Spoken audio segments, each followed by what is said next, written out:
Welcome. In this video, I'm going to go over the basics of creating a hero and how to play Shadows of Brimstone.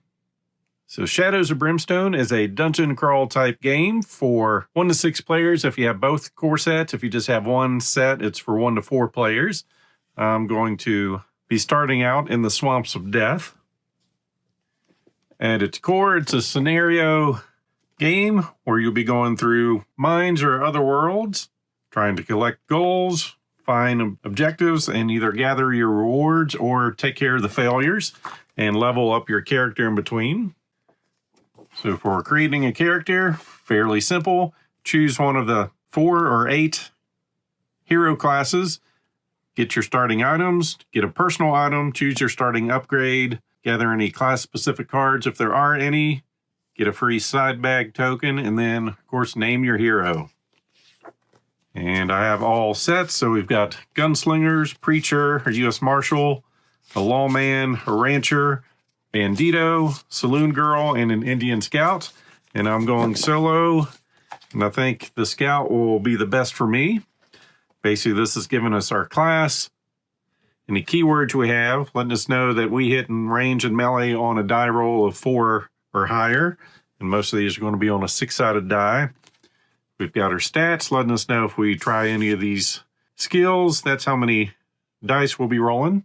Our initiative, special abilities, starting items, and our health and defense. Once again, when we take hits, rolling a 4 or higher will defend for us. So we'll gather our sheet here. Each hero also has a miniature. We'll go ahead and place that out here just so we have it.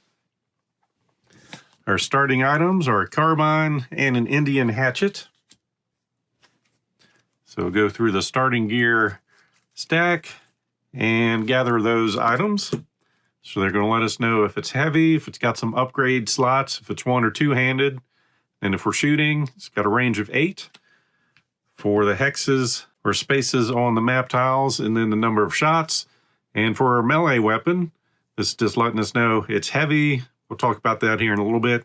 Upgrade slots, 1-handed, your combat hits are +1 damage. It also has some criteria here. We need to be tribal, traveler, or frontier only.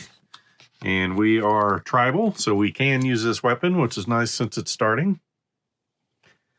So for the heavy, we can carry our strength +5 heavy items. So we can carry up to 7. These are going to take 2 of those slots.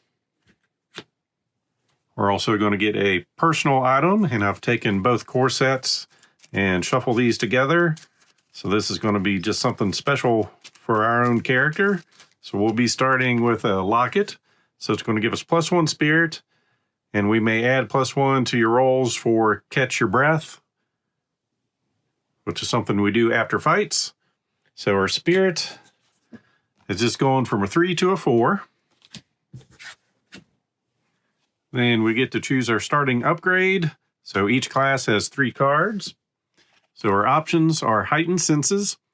Once per turn, you may re-roll a single die for one of your to hit or defense rolls. We've got a cavalry scout. You may roll 2 dice for move each turn and choose which to use. So normally movement is just roll a die and that's what you've got. Then we've got a savage attack. Once per turn, use 1 grit to gain +2 combat until the end of the turn. So that's going to give us more dice. But since I played this before, I typically don't have a lot of grit, so we're just going to go with heightened senses. That's going to be our starting upgrade.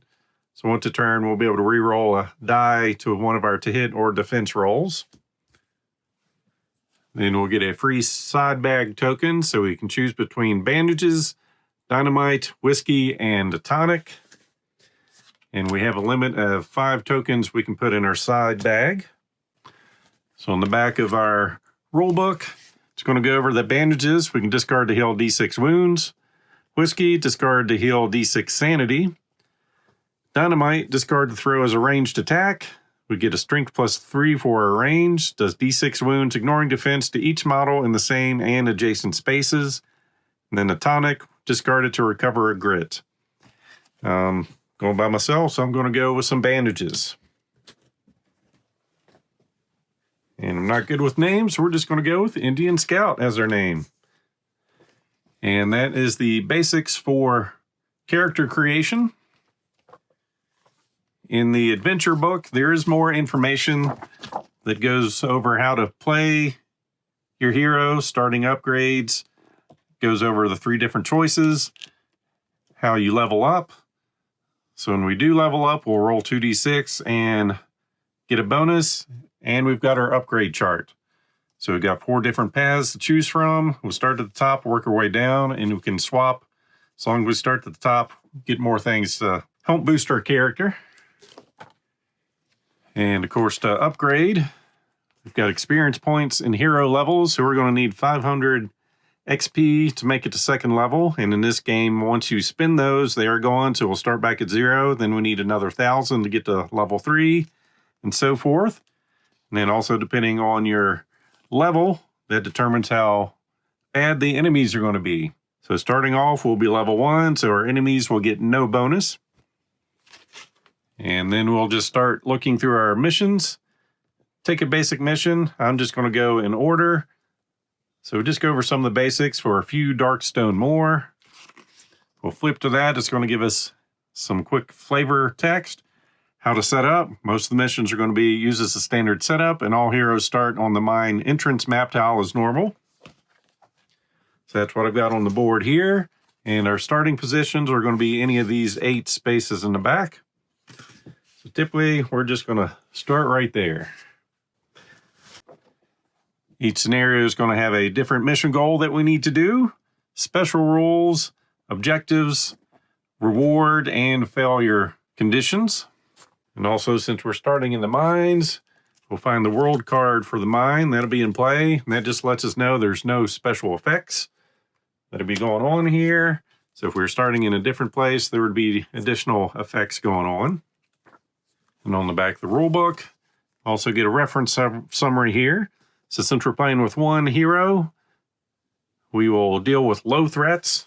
So we've got low, medium, high, and epic threat. So whenever we go for monsters, we'll pull from the low side, and we get 2 revive tokens.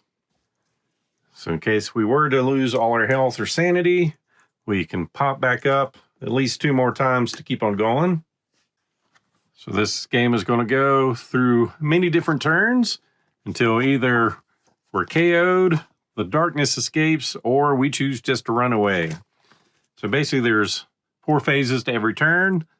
1, hold back the darkness. 2, models activate in initiative order. 3, room exploration. And then 4, end of turn effects.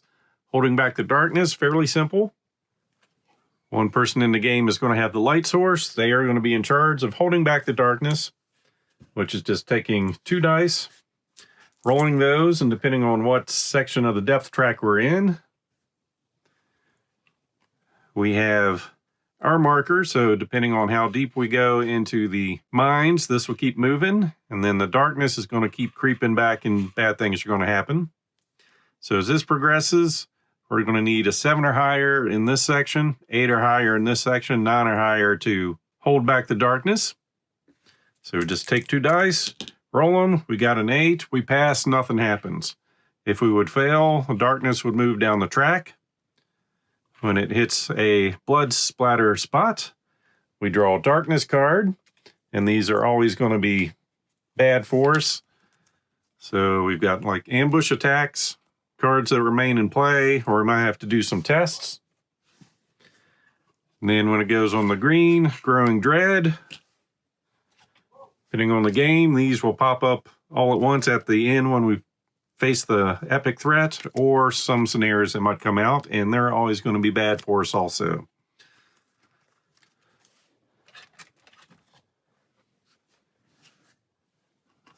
So this marker moves down when we fail this. This moves up with every tile we explore. Next will be models activating in initiative order. So while I'm out here by myself, my initiative is 5. I'm always going to be going first since I'm the only one. If we're out here with a bunch of monsters, that might change. So first we'll just go over what happened if we are by ourselves. So we're going to start off rolling the die for movement. So we rolled into 5 movement. It's very simply, that's how many squares we can move. So 1, 2, 3, 4, 5. And then basically we've got two options with nothing else to do. We can scavenge in our area or explore off the board. But of course, to explore, we need to be on the edge of the map. So option 1, scavenging. We take 3 dice. We need a 6. For every 6 we get to draw a scavenge card. So this is a set deck of 12 cards. Third is going to do nothing. Third is going to be beneficial for us. And a third is going to be not so good for us. So we just take one of those. So we've got Emerging Darkness. It does give us 10 XP that we can write down. And it just says draw a darkness card. So we go over here and get a darkness card and resolve that. So other things that can happen, we can find a little bit of money, get this, then roll a d6, get a dark stone, some gear, or an artifact. Hideous Discovery, another bad one. Take 3 horror hits, so damage to our sanity possibly. 2 sanity damage each. Basically the way that card would work, 3 horror hits means we're going to be rolling 3 dice. If we roll a 4 or higher, we don't get hit. 1 to 3, we do get hit. So if that were to happen, we roll that. We take 2 hits. And that card says we take 2 sanity damage each, so we take 4 damage. And of course, with this character, if we ever take 10 sanity, we're KO'd. But we can jump back from that at least twice. So we can throw some sanity damage down there on us. So the third one, we're going to be nothing to find. Draw a Growing Dread card. Draw a Gear card. Another Hideous Discovery. Nothing here. Small find, finding 50 money. And more nothings to find. So with these, there is no discard pile. After that's done, you'll take that other card and shuffle it in before the next draw.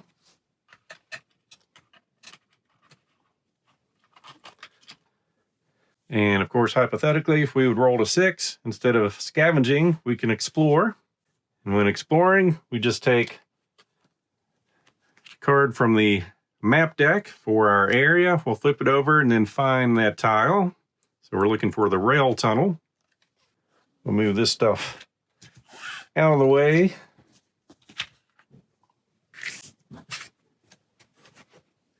And this card is going to show us our entrance.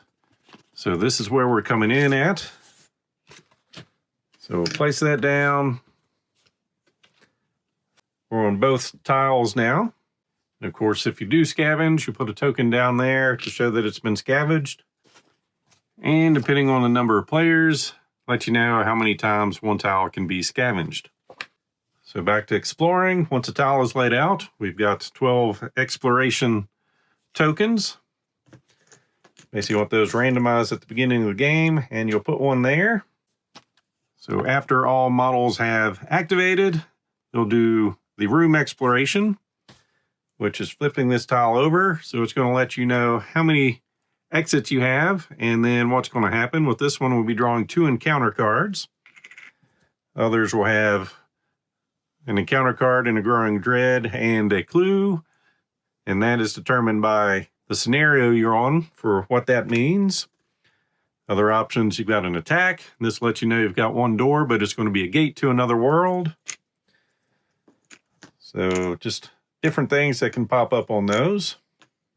So back to the token, we'll see about this door. So we'll reference our card.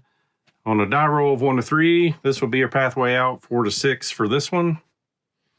So we roll. So this is our path out. So we'll get an end cap blocking that one. And we get 2 encounter cards from the mine, since that's where we're at. And we would resolve these one by one. So it's going to give us some flavor text. Let us know who is getting it. This means all players are going to make a Spirit 6-up test. So our Spirit on our character is a base 3. We do have a +1 over here, thanks to our locket. So with a Spirit of 4, we would be rolling 4 dice. We need at least 1 to be a 6. We start each adventure with a grit. We can spend a grit to re-roll as many dice as we want from the ones just rolled. So I could spend that grit to roll again, and we get a 6. So we passed the test. If successful, gain 20 XP, and you may recover a grit as you steel yourself against the cosmic horror that awaits, so we get our grit back. If failed, we would take D8 sanity damage, ignoring our willpower save. So we already had 4 sanity on us. We don't get a willpower save, so that fail would have been a D8. We would have taken 5, so we'd be at 9 sanity damage at this moment if we had failed that. Then this also has a remains and play ability. Any hero ending their move on this map tile must encounter a crack in space again. So we're going to be dealing with that for a little bit longer. So that would stay in play. Then we would go on and resolve the next one and so forth. Now if we would have had an attack encounter come up, we would go to our threat deck.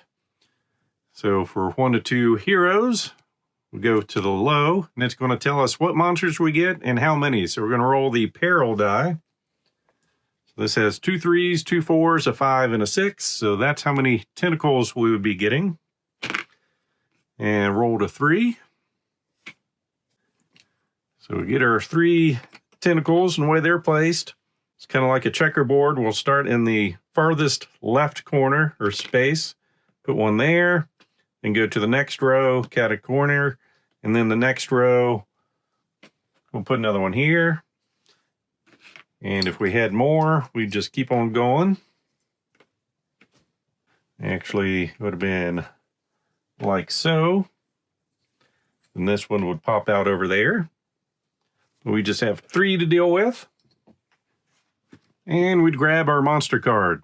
So tentacles, keyword, size, their initiative, special abilities, so smash, tentacle to hit rolls of 6+, ignore a hero's defense. So if they roll a 6, we don't get to roll our defensive die.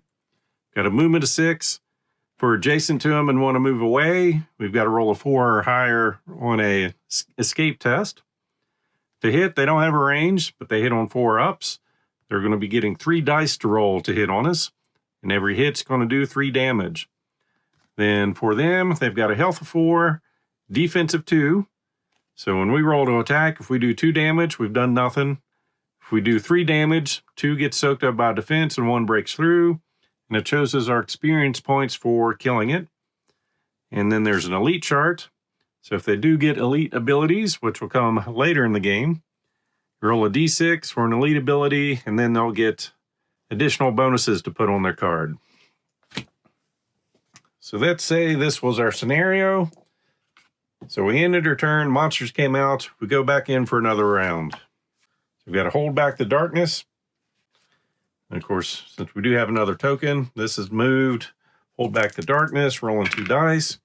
Got a 4, we failed there. Darkness moves, so there's nothing on that space. So then we're comparing our initiative to see who goes first. We will get to activate first. We start off with movement. Got a movement of 3, but we do have a +1 move, so that's one of our special abilities. So last turn I could have actually moved up here when I made a 5. So we've got 4 movement, so 1, 2, 3, 4. 1, 2, 3, 4. So we can get around adjacent to those for a melee attack. But I think we're better with a gun. We've got a range of 8. So line of sight is from a center of our space to a center of another. And as long as it doesn't go through the walls, we're good there. So what I might do is take 2 steps back. So movement first. Now our action is attempting to fight. So drawing line of sight, I've got a range of 8. So 1, 2, 3, 4, 5, 6. I've got range to that. 1, 2, 3, 4, 5, 6, 7, 8. And I've got range to these. So try to find a straight edge from the center there to center there. We're going through the edge, so I can't shoot at that one. But looks like I can definitely see that one. And potentially this one. So we've got our gun here, range of 8, and we get 3 shots. So that means we're rolling 3 dice. And with range, we need a 4 up for success. And I still have a grit. So we roll these to see how many hits we're going to get. So 2 hits, and this is a crit, which means we ignore the defense. And I can assign these hits however I want. I can roll them one at a time, deciding each time, or I can roll them all against one enemy. And since I have a crit, I'm going to go ahead and just use that crit against this one. So the defense is not going to matter. I just need to roll a 4 up and it's defeated. And I get a 5. So we beat up one of these tentacles. And that will get us 30 XP. So you can use tokens or write that down on a piece of paper. Then my other 2 hits, I'll go over here to see how much damage I can do. So if a defensive 2, that gets soaked up, and that gets soaked up for 0 damage. So since I rolled both of those together, you can spin a grit to re-roll both of them. And I get a 5 and a 5. So that's going to be 3 and 3. So that's going to be another tentacle down. And another 30 experience for us. So our turn is over. So then on to the tentacles. They've got to move a 6. And of course, he's going to want to come after us. So 1, 2, 3, 4, 5. So I moved out of range of those, but this one can still get to me. Combat of 3, so he's going to get 3 dice, and he needs 4 ups for hits. So I got a 2, 3, and a 6. So those are misses. But the 6, unfortunately, ignores our hero's defense. So nothing we can do about that. So we'll just be taking the 3 damage, which is shown here, and going to the next turn. So this will keep on until either we die or we kill all the enemies. So say we'll beat them all up. So after completing a fight, that's going to end the current turn, but we do get to catch our breath. So we get to heal D3 wounds sanity, so that means rolling a D6. 1 to 2 will be a 1, 3 to 4 will be 2, and 5 and 6 would count as 3. And if we hadn't taken our turn, which will never happen playing solo, we get to heal D6 or recover a grit. And of course, our locket allows us to add a +1 for the catch your breath roll.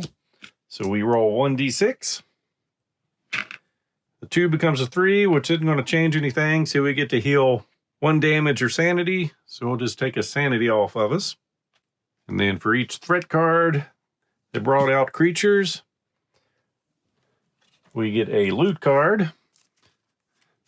So these will, like scavenge, never have a discard pile before you draw. Reshuffle them all. So with this one, we just get 50 money we could add to our loot. So different things could happen with these. So different ways to get different money. And they're also all 20 XP, except for the Darkstone Shard. Gets you 30 XP and 1 Darkstone. So 30 XP and 25 money. Draw a gear card or an artifact card if you're in another world. 100 money, 250, D6 times 50.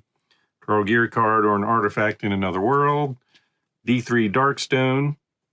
Draw an artifact or a gear if you're in another world. Another shard and some cash. And of course, you'll keep going through this process until you either win or lose, resolve the reward effect, and then the failure effect. And if you're playing campaign, plan for a trip to town. So at the end of each adventure, you'll recover if KO'd, and if you were KO'd, you roll on the injury or madness chart. Never a good thing. So you roll 2d6, see what you get, and take those effects. So I guess there is one positive. On madness, you can get +1 grit. On injury, get some new scars, giving you another +1 grit. All right, you fully heal, remove any status effect markers, resolve the reward failure results, roll for a corruption from Darkstone. So for each Darkstone you have, you're going to roll a d6. 1 to 3, you got problems. 4 and higher, you're good. For each 1 to 3, you're going to do a willpower save. And if you're 4 or higher, you're good. 1 to 3, you're going to take some corruption. And corruption can lead to mutations. So mutations. Some are just going to be weird, some will be positive, and some will be negative for gameplay. So you can see you get tentacle fingers, gross, just no game effect. Get a tentacle arm, you lose the use of 1 hand each turn, but you are +1 combat. Two-handed guns and bows must still be used, but cannot get critical hits.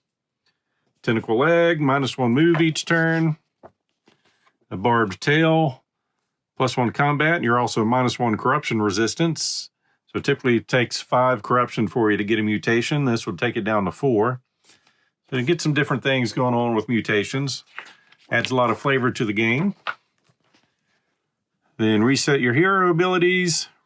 Reset your hero to 1 grit for traveling to town. All right, so you're ready to go to town. So preparing to travel, you're going to roll a d6. Roll a 1 or 2, something bad happens. So say we're going to town, we rolled a 5, we're good. If we had rolled a 1 or 2, we reference a travel hazard chart in the back.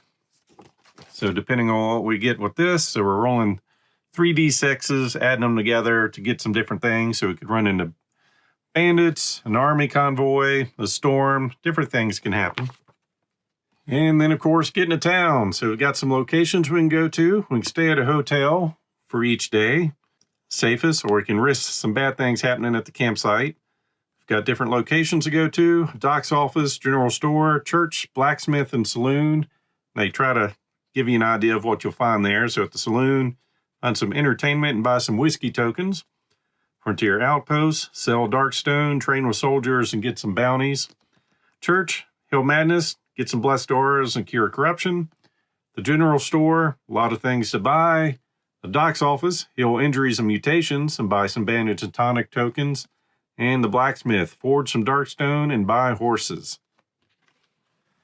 So each of those locations, you're going to have a chart for going there. So every day is going to have a different event. You're rolling 2d6.